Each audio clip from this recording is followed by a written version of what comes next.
We are going back to basics. This is a continuation of Monday's video. I've got 5 more tips for you to get back to planning basics, so stay tuned. Okay, let's get right into it. So on Monday, I gave you 2 big tips on how you can start planning or take your planning back to basics. You don't have to have watched Monday's video to get value out of this one, so you can watch this one now and then go watch Monday's afterwards. If you have watched Monday's, then you're all set. There are 5 tips here today, but since we're continuing from Monday, we're going 3 through 7. Okay, let's get going. Tip number 3.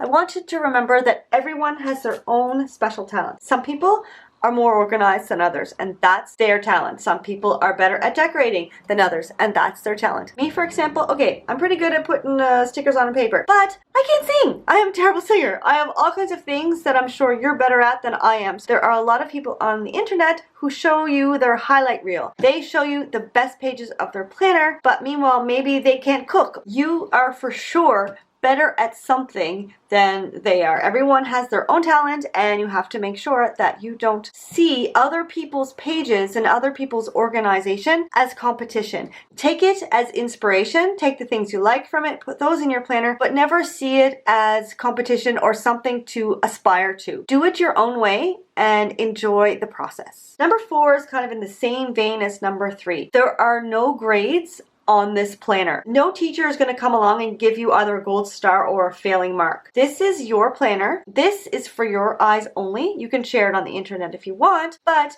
for the most part, this is your planner. This is your organization hub, and it should only be for you. So there should be no judgment. It doesn't have to be perfect. It doesn't have to be awesome. It just has to be yours.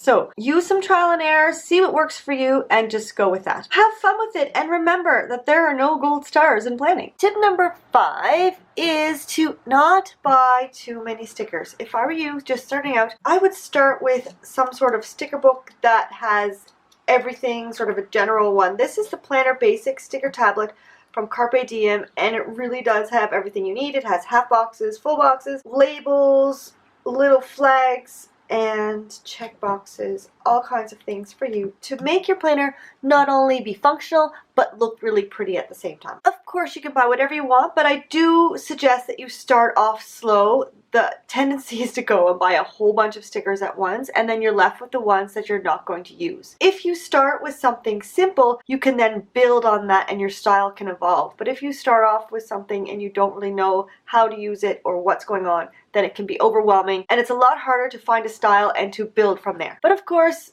the object here is to have fun, so make sure when you do buy stickers, whatever you get, they're ones that you like and the ones that you find the most fun and you will enjoy using. Tip number 6 is to start with pencil. Now, these are just the pencils that I found in and around my desk because I use pencil still. To this day, I love using pencil. It is my go-to. I use it in my planner. I use it in my journals. I don't know why. I just prefer pencil. It's not even an erasable thing. It's just that's what I prefer to use. I also do use the Papermate flares when I need a pen, but for the most part, pencils are my best friend. The reason that I want you to start with pencil is pretty simple. It's because it's erasable. When you're starting out planning or with anything new, you're always hesitant to write things in. Am I doing this right? Maybe I want to change things. If plans change, you can erase it. So that's why I suggest starting with pencil, just to get your feet wet until you decide what you want. Then you can go on and figure out what pen works best for you, knowing that different pens work differently on different types of paper.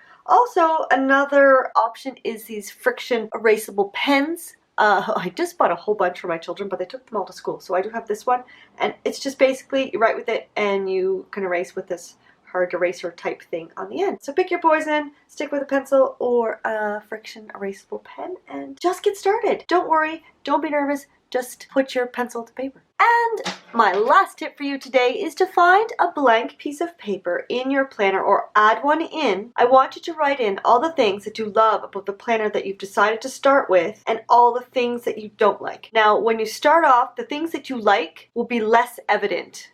The things that you don't like will be really evident. So you kind of have to pay attention to the things that you actually like, because you probably won't realize that you like them and you need them until you switch to a new planner and that planner doesn't have it. So if you go through things and Really focus on the things that you're using, the pages that you're using the most. Really pay attention to the layout of the planner. Does it have, for example, a monthly spread that you're using all the time? Does it have a horizontal week, or are they vertical? What is working for you? Are you using these round up pages at the back?